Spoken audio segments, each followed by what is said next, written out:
I guess it did let us start early. So, hey Oh yeah. everybody. You know me. I'm Reed. Who are you? I'm Joey. Thought you were.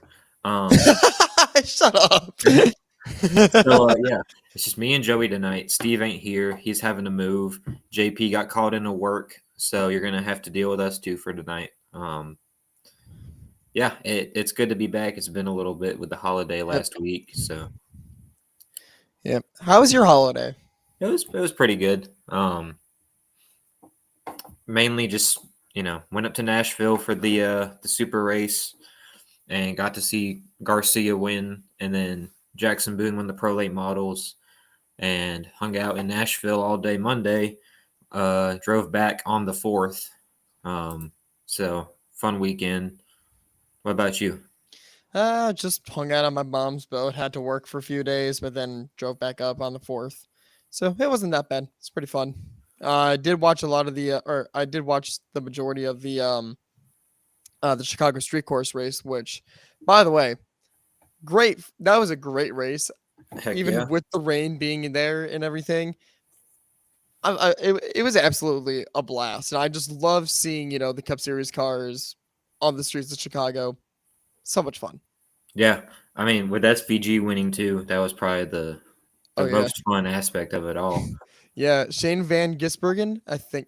If I butcher that, Giesbergen, I don't Gisbergen. I don't know how if we it's if we butcher that, if I butcher that, that's on me. That's that's on why I us. said Both of us. SVG. Yeah, You can't SVG. mess up SVG. Yeah, you really can't. I mean, the dude had a very, very dominant car that entire race. Like Yeah. even without even if the race wasn't shortened to like 75 laps, I still think he would have won. I really think he had like a strong car and a strong chance to win that race. Yeah, he was fast all day. He was fast in qualifying practice, so I mean, he actually led the first practice. So, Yeah. I mean, if he was one of the guys, if not the guy to beat. Oh, definitely. Definitely. Speaking of NASCAR, do you want to shift on over to this Yeah. past weekend? Yeah, so let's start the Monday burnout segment.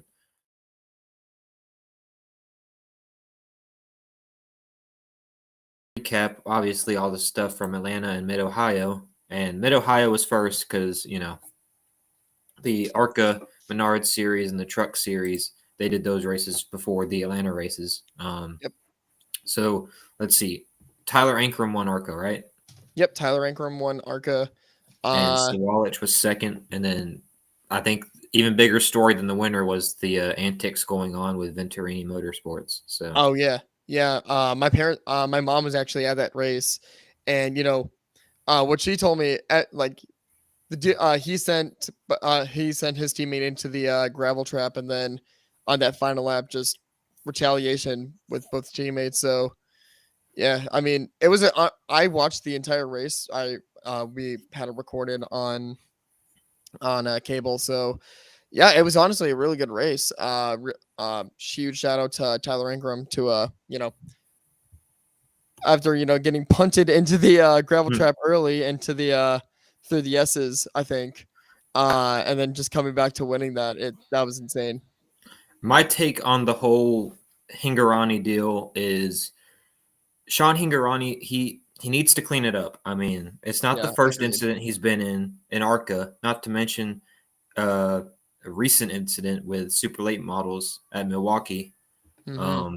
He needs to clean it up a bit, and he has been suspended for a race, and been placed on probation for the rest of the season. But you got to wonder if Venturini, if the team might try to take some action, Yeah, considering that the car I he hope they wrecked do. was another Venturini car.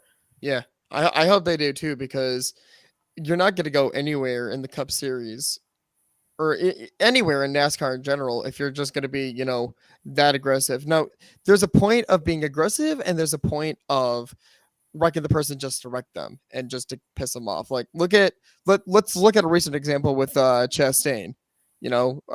Early from like last season too, when he got into Hamlin and then into Chase that same race at Gateway, and then both of them retaliating towards Chastain. That's fine, But even as late of an example, back at Vegas during the playoffs last year, when Bubba turned hard right onto Larson and had he like getting suspended for that one race, there's no room for that. There's absolutely no Yeah. room for that whatsoever. Like, and Dean Thompson, that wasn't the only car Hingorani got into. Right, Actually, Bob Schacht, who I know him, he used to run ARCA. Now he runs the Grand National Super Series that was just in Montgomery a few weeks ago. Jeremy right, Mayfield and a couple other guys running in it. So he was making his ARCA return, and even he straight up said the kid's an idiot. Um, yeah, and I saw people who were trying to not necessarily defend Hingorani, but kind of defend him. They were like, well, when you're out on the track, it's everybody for himself and blah, blah, blah. Yeah, you might see it that way, but the team doesn't see it that way. Venturini's not going to be like, oh, well, you're out on the track. It's all every man for himself. So I completely understand. Even if it was a Team AU wreck, that's his problem. Like, not, no, Venturini Motorsports isn't going to see it that way. They're going yeah, to see it exactly, as one of their cars getting wrecked by another one of their cars. They're going to be pissed off with it. right, exactly. And there's like I said, there's no room for that whatsoever. And it doesn't matter, it doesn't matter, teammate or no, you just can't wreck somebody like that. There's a fine line between wrecking a guy for the win and just flat out dumping them just for the hell of it. Yeah. And it's kind of it's kind of like the same. It's kind of like what I alluded to earlier, but you don't do that under any circumstances. You don't do that at all. And so also at Mid Ohio, where was the Craftsman Truck Series, and I didn't watch the race, but I listened to it on the radio as we were driving down to Tampa, Mhm. and the race started with chaos with the rain, and eventually things smoothed out. Oh yeah. Yeah, I watched the beginning stages of that before I went to work. It was absolutely chaotic. As soon as the green flag waved, as soon as they exited turn 1, they threw the caution because there was so much mist that was being, picked up from all That's the not. I don't know if that's what the broadcast said, but that's not why they threw the caution on lap one. was it or MRN was it the visibility or was it the visibility? I think it Jake might. Garcia spun in the rear of the field. Oh, Yeah, the broadcast didn't pack that up, did they? no, I don't think they did. Thank you, Fox. Yeah, no. Listening to Yeah, thanks, MRN, Fox. they were because Jake Garcia he was on pit road, and they had to swap the radio out. So they were following him as he was catching back up to the field, Oh and as yeah, he was catching back up to the field, he that I spun, saw. That I and saw. that's why they threw the caution. It's because Garcia. Um, and then pretty much it seemed like all my guys wrecked, like Hocevar, Sawalich, Jake Garcia, Colby Howard. Colby Howard got screwed, by the way. Hocevar is like he was trying to arc the corner, but he didn't realize Howard was there. So just Mhm. drifted up the track and door slammed Howard. They both went off track, and Hocevar went 2 laps down, fell as far as like P. I want to say he was next to last at one point. Yeah. Um, and then he worked his way back up to 12th, and then Corey Heim got the win. And I'm pretty sure he had a couple I think everybody had a couple excursions off track. Oh yeah, I mean Mid Ohio. It's Mid Ohio is one of those courses where even when there's weather like we have in Ohio, where it's like it's either severely downpouring and just clear the next like 10 minutes. That track definitely changes. It really does change every now and again. So even with that torrential downpour that happened at the start of the race, it was bad. But then And every listening to the MRN broadcasters, they were saying that Mid Ohio is already one of the slickest tracks, anyways. right. Plus, you add rain on top of that. What do you expect when the truck series of all series is there? If you had cup cars, there'd still be people going off track. But when you factor in the fact that the truck series is a bunch of young guns, there's definitely going to be a bunch of wrecks. So that's that was what they should have anticipated. Petition to have Mid Ohio as the next track on the Cup Series schedule next year. Only if they bring back Daytona Road Course 2. Yes. Because yes. it's a shame they only did one race there. Yeah. So yeah, that's Mid Ohio. Moving on to Atlanta. So Xfinity race was Saturday night, and John Hunter Nemechek won. We don't have winners graphics because Steve wasn't able to join us. He's too busy moving. So yeah, we don't have winners graphics, but John Hunter Nemechek, he won, and Colleague dominated the race from what I hear. Yeah. That's what I heard too. And Justin Haley there at the end had the opportunity to either help his teammate Daniel Hemrick go to win or try to pass him. And Justin Haley tried to pass him. And his excuse was he was running out of fuel. And I just don't know how you run out of fuel and then go to the inside of somebody and continue to side draft them and pass them while running out of fuel. That makes no sense to me whatsoever. Yeah, that was I read that before we started today. That was a little questionable, I would say. He said he was like, yeah, I cut out. It was like the fuel was cutting out, so I dropped down low, and then it just kicked back in. No, what happened was you wanted to go for the win, and you're a cup driver, so you're not trying to help your teammate. You're just trying to go for the win. That's all you care about. And then you screwed your teammate in the process, and you let Nemechek win. So whatever. Yeah. And I gave you praise. And I gave you praise last week at Chicago. I hate that Daniel Hemrick got screwed out of another win. He's that, I've been a Daniel Hemrick fan for a while because he was the first ever Southern Super Series champion, now the ASA Southern Super Series, but he was the first ever champion for them. Raced these local tracks by me. But to have him he only has the one win, which is the championship win. Right. And to only have that as his legacy in NASCAR is like, come on, he has to get like one more win. Right, exactly. But he has to get at least one more. Just to prove he's not a one-hit wonder. But even if he is, best one-hit wonder in NASCAR history, considering the circumstances of that win. SVG. Well, no, but SVG didn't win a championship with his win, though. I guess, yeah. The fact that just imagine if Hemrick never wins another race, that his legacy in NASCAR will be, oh, that's the guy who only won one race ever, and it was the championship race, and he won the championship and never won anything else again. It's like the very definition of Luigi wins by doing absolutely nothing. So yeah, and then it was the Cup Series. So I did see a little bit of the Cup race, not a whole bunch.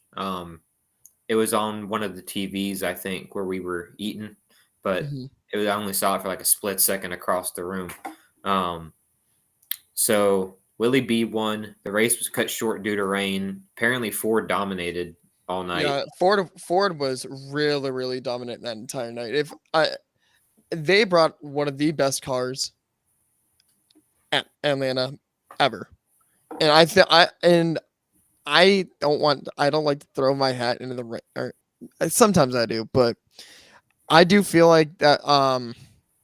If the race remained green and the rain never came, I really strongly think that either Blaney would have won, or if or Logano.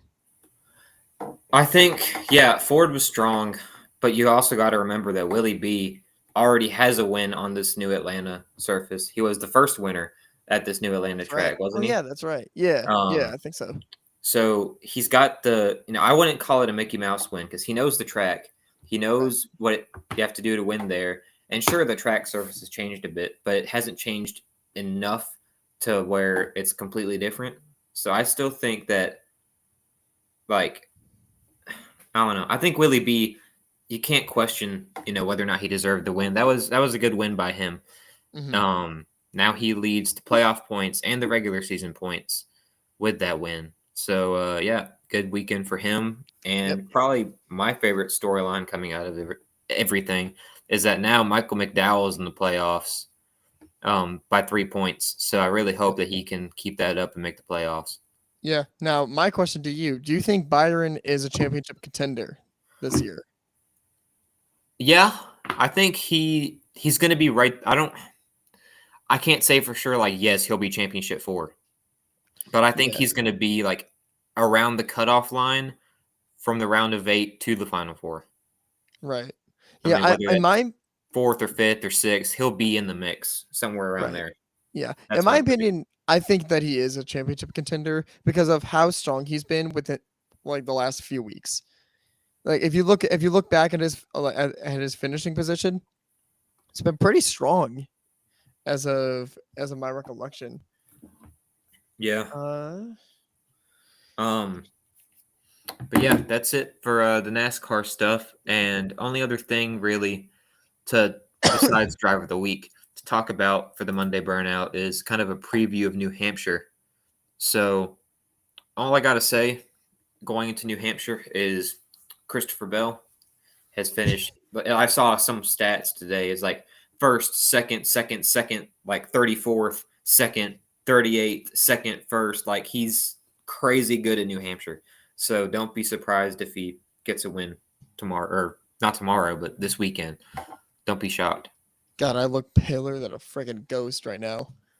From that angle, From that angle, yes. you just look just straight up white. Like you look at about as white as the wall behind me. If not, no. Actually, I think you look a little whiter. I don't That's think you. because I This barely get is enough sun. I this stay is inside way beige. too long. That's straight up like Casper the Ghost, like sheet of paper. Like From yeah, now on, I'm staying like this the entire episode. got it. So But oh yeah. god. Anything Uh else you got to say as far as New Hampshire? my honest strong prediction, and this is also just coming from statistic wise. Um my vote's probably on Truex getting his second win this season. Just because he's also been really strong at, at a mile track that is New Hampshire. So if he can try to, keep up the momentum that he has, I'm almost sure that he's gonna get, if not a win, at least a top 5 Yeah, Truex because will he's do been good. yeah, I think. I think pretty much all the Joe Gibbs cars will do good. right. Kyle Busch seems to be a contender up there. Um, Eric Almirola, for whatever reason, is a contender up there. Yeah, yeah. Almirola has been strong there too in the past. Like I what feel is like it's about time he gets his scheduled 1 win a year. So to lock himself into the playoffs? hmm, Yeah, just imagine that Almirola probably in his final season, getting the win at New Hampshire. I'm that'd be down to cool. see that. Yeah, I'm down to see that.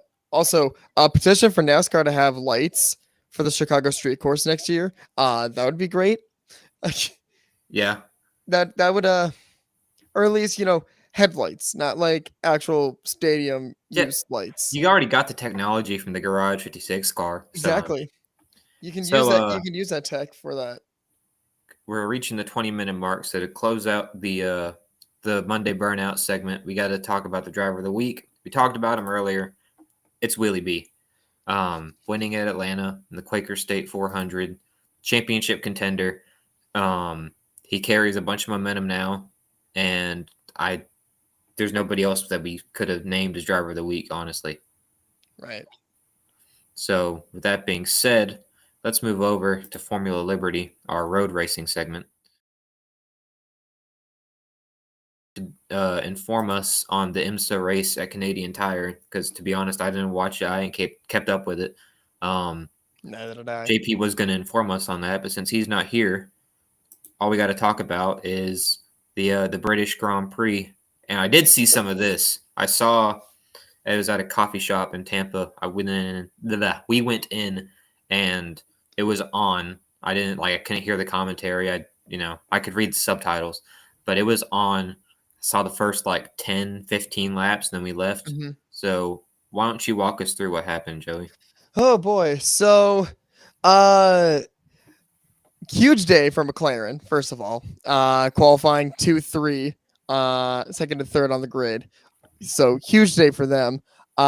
huge shout out to our boy Lando for P2 from the British Grand Prix. Max Verstappen, obviously, winning the GP that night or that day. But uh, you know, I think I think after the upgrades that Aaron McLaren has had after I think the last few weeks, I could be wrong, but they have started to be really, really, really strong, and including at Silverstone. So heading into I think next week we have Hungary, which is another track that Max is obviously really, really good at, and also Lewis. So I'm expecting either Hamilton win next week or Max to just continue his dominating performance.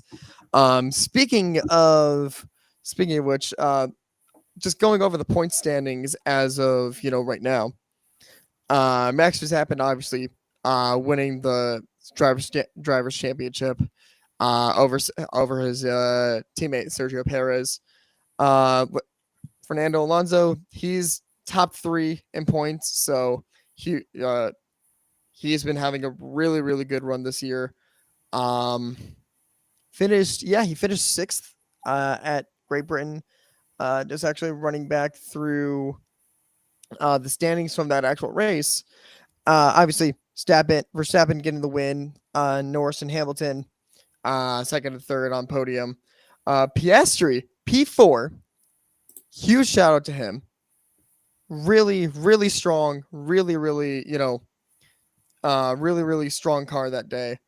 George Russell P5, Sergio Perez P6, Fernando Alonso rounding up P7, uh, Albon P8, Leclerc P9, and then Carlos Sainz running out top 10 for Ferrari. Ferrari is not looking good. You don't I have to hate remind me.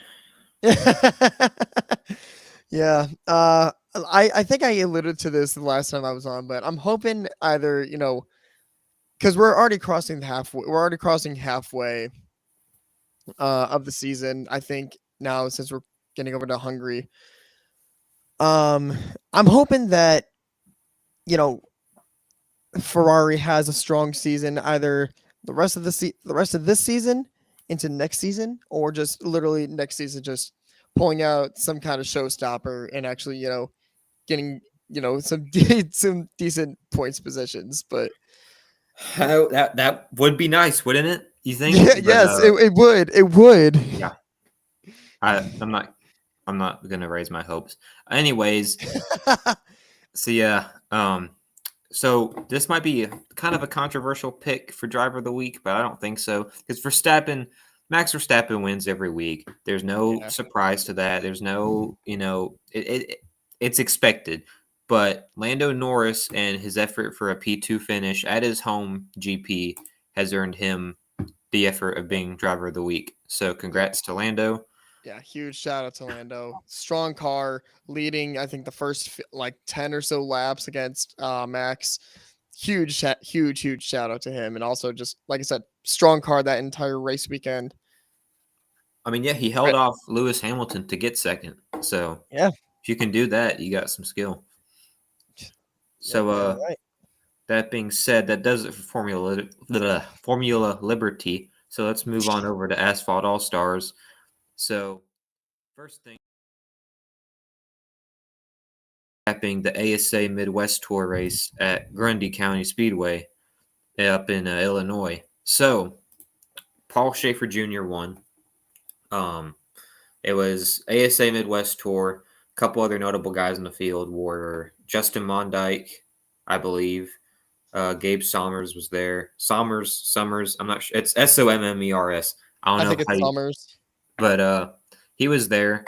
Wasn't like a really like. Again, I'm not familiar with the Midwest guys, so like a bunch of them could be like one of those guys could be like the Bubba Pollard, the Steven Nasse of the Midwest, and I just don't know it. But I wasn't familiar with too many of the guys there. That I'm not saying that doesn't mean it's a stout field, but I didn't know a bunch of the guys, but I knew Schaefer and Mondyke and Summers. So, there are those three for me to reference. But Paul Schaefer Jr., he started 8th, I believe, and there were a couple cautions at the beginning, but he led the final 83 laps with no cautions to, score the victory. And I forget, I think it might have been Summers who was in second. I don't know. But whoever was in second eventually started chasing him down and narrowed the gap to about a second and a half, which for 83 laps, you really had to do some work to make the gap that small. But Schaefer Jr. won. And so, yeah. And besides that, do have 3 different late model races to preview, to talk about. So first, probably the biggest one is tomorrow night on Tuesday, the Slinger Nationals up in Wisconsin. You got Willie B, Chase Elliott, Eric Jones, of course, friend of ours, Michael Hind is going to be there, Stephen Nasse, William Sawalich will be up there. Bunch of good cars. That'll be a fun race. I wish I could watch it, but I don't have the Racing America pay-per-view, so I'm not going to. I got a free Racing America subscription because, the stuff that we did with them a couple weeks back, but don't have pay-per-view, so I'm not going to watch it. I'll keep up with it on Race Monitor, though. But Willie B's the defending winner of the Slinger Nationals, so he might be on here, driver of the week, 2 weeks in a row, but for different categories. So that would be a neat little statistic. So keep an eye out for him for sure. And then Saturday, there's 2 late model races. Super late models up at Anderson for the Redbud 400. I'd imagine that a majority of besides the Cup guys, obviously, a majority of the field that's at Slinger tomorrow will be there on Sunday or Saturday. So you'll probably see the guys like Stephen Nasse, Michael Hind, maybe Bubba Pollard make the trip up to there for the ASA Stars National race. And then close to home for me, Mobile International Speedway is reopening. And so their first race back is on Saturday. Pro late models and local divisions will be there. So I'll be there covering the races and, getting updates throughout the day. Honestly, I kind of want to be up. I want to be at Slinger tomorrow, honestly. I wish I could be at Anderson too. I want to go to the Redbud, but Mobile is reopening. First race back with a new track promoter. It's set to be a good crowd, so be there covering all that stuff. Or at least that's the plan, anyways. I don't foresee that plan changing. So, any local asphalt stuff to you going on? I actually on that's a quick Google search because I honestly have no idea. I'm not really familiar with any asphalt tracks up in Ohio. I mean, I know there are a few. Let's see here. What are some asphalt short tracks in Ohio? I know there's Sandusky. Yeah. Uh, Let's see here. These are all dirt tracks. Yes, Limaland and Portsmouth. These are all dirt tracks. Yeah. Thompson, Farmington, Wayne County, maybe? Is that? Yeah, I think Wayne. Yeah, I know Wayne County has a bunch of events going on. That's a dirt track. Yeah. Obviously Eldora is up there. Yeah. Right? Eldora is Ohio. Yep. Eldora. Yeah, out in I think near Dover. So Toledo Speedway. I know Toledo Speedway has some stuff going on, but yeah, I do know there's a bunch of dirt tracks up there, but I wasn't, too familiar with any asphalt places. Yeah. But anyways, so last thing to talk about in Asphalt All Stars is our driver of the week. We talked about him earlier from the race at Grundy County. The the Wayne Carter Classic, I believe. Yeah, Paul Schaefer Jr. took the dub and is our driver of the week. So congrats to him. Dominating effort to win that race. He's made his name. I mean, he's been around for a few years now, but he's really impressed a lot of people with his runs in the super late model this year. He got the pole at what was it? Madison, I believe. So that was the Joe Shear Classic. He got the pole for it and had a strong performance. So he's our driver of the week for this week. And moving on to the final segment of the night, dirt track and drama. Only have one schedule, and that's the Napa Auto Parts Go for 50, the Lucas Oil Late Model Series race. This race had some controversy. So Bobby Pierce and Hudson O'Neal, they were the really, really good battle at the end of the race. It came down to a photo finish, and timing and scoring deemed that Bobby Pierce was ahead by 2/1000ths of a second. But if you go back, and we don't have anything to like show, but if you go back and watch, it it kind of looks in favor of Hudson O'Neal. But then again, I'm not sure if the transponder being in the back of the car, I'm not sure how that plays into effect with the angle the cars were at. Yeah, when it's stuff like that, it's super hard to figure out. Either way, timing and scoring had a really, really difficult job to do, and to call that on the fly like they did, I mean, humans are humans. They make mistakes. I think it should have been Hudson O'Neal personally. Maybe that's why I kind of alluded to that fact in the driver of the week write up, which obviously I'll go and show this now. Driver of the week was Bobby Pierce, by the way. Smooth operator, Bobby. Smooth operator. So he so for those that don't know, I'll divulge into this story real quick. So we tag the drivers in this driver of the week post every week. And so we tagged Bobby Pierce on the Instagram one. And it was all normal. I double check when we posted to make sure the tags went through and everything. Well, evidently after the fact, he removed the tag from the post. And I'm wondering if that's because what I typed up was like, there's still some Insulting. controversy. Some say it should have gone the way of Hudson O'Neal. What do you think? So I kind of like I didn't like mean to question the integrity of the win. I think timing and scoring deemed him as the winner. He's the winner. Just after the fact, looking at it, it kind of looks like it should have gone the other way, in my opinion. Right. But he removed the tag from the post, so I don't know if that was motivated by that or other reasons or what. So, yeah, thanks, Bobby. Kind of wish I would have had Hudson O'Neal as driver of the week. But any dirt stuff you got to talk about, Joe? I mean, not really. Well, Yeah, I'm still trying to get myself out to a dirt track one of these days. yeah, I think the next dirt race I'll probably end up going to is the week after Five Flags. If Montgomery reschedules their enduro to be that day, I'll go to it instead. But if they don't, I'm going to try to go to a dirt track, whether that's Talladega Short Track or why not in Mississippi or Fort Payne or Duck River, somewhere. I want to go to another dirt track sometime soon. Right. But yeah, that's it for LRR for High Laps of Liberty this week. So thanks everybody for watching. Short episode, just above 30 minutes. But next week we'll be back. There's no holiday or nothing. We'll be back next week. We'll recap everything that we talked about, like for previews, and then we'll have more stuff to preview like usual every week. And no guests lined up yet, but we might work on something. You never know who's going to come on the show. So stay tuned to our social media pages to see it. And yeah, we'll see you guys next week. Yep. Have a great night, guys.